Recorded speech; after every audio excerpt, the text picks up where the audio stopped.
You ever say something that you thought was perfectly clear, but the person you're talking to just gives you a blank stare? Well, the problem might not be what you said, but what you left out. Today, we're going to dive into a piece of grammar that can mean the difference between being understood and being totally confusing. And it all starts with a very simple question.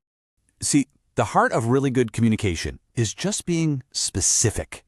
When we're too general, we make our listeners guess, and, well, that's where things start to go wrong. Okay, so imagine you say this to your friend while you're looking at a bunch of people. Your friend's going to look at you and say, which girl, right? Are you talking about the one with the dog, the one wearing the hack, the one on the bike? We need more information to really pinpoint who you're talking about. Without that detail, it's just a communication breakdown waiting to happen. But hey, don't worry.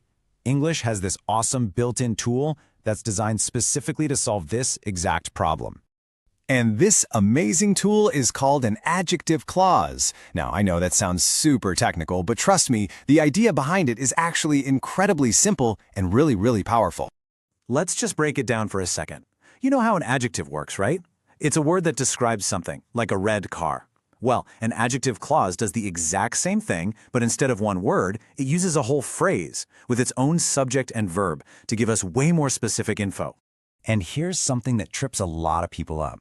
You might hear another name for this exact same thing, a relative clause. Don't let it confuse you. Adjective clause, relative clause, they're one and the same. So to keep it simple, we're just going to call it a relative clause from here on out. Okay, so how does this fancy relative clause actually fix our problem from before? Let's go back to that confusing sentence about the girl and watch the magic happen.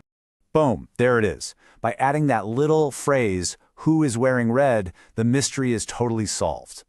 We're not talking about just any girl anymore. We are talking about one specific identifiable girl. That information isn't just extra fluff. It's absolutely essential to know what we're talking about. So this brings us to 3 really simple rules for this type of clause, which we call a defining relative clause. First, the information is essential. Take it away, and the sentence gets vague again. Second, its whole job is to identify the person or thing.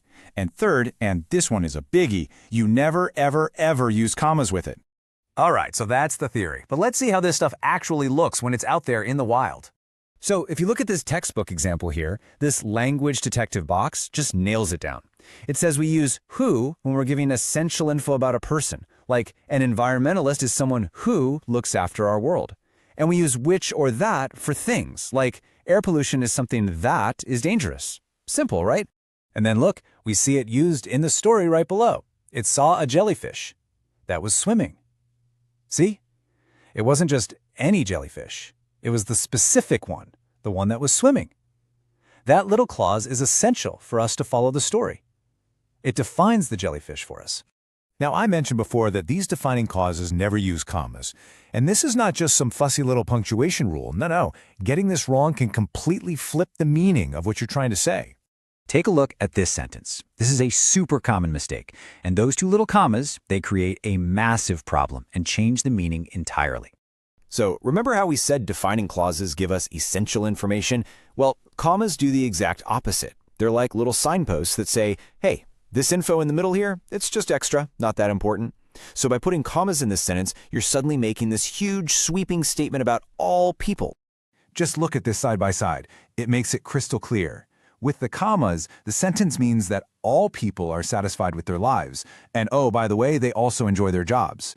But without the commas, you're correctly saying that only that specific group of people, the ones who enjoy their jobs, are satisfied. The meanings are just worlds apart. And that's really the big takeaway here. This stuff isn't just about memorizing grammar rules for a test. It's about being a clear, precise communicator. Knowing how to use a defining relative clause and knowing when to leave those commas out is what protects your meaning and makes sure you're saying exactly what you intend to say.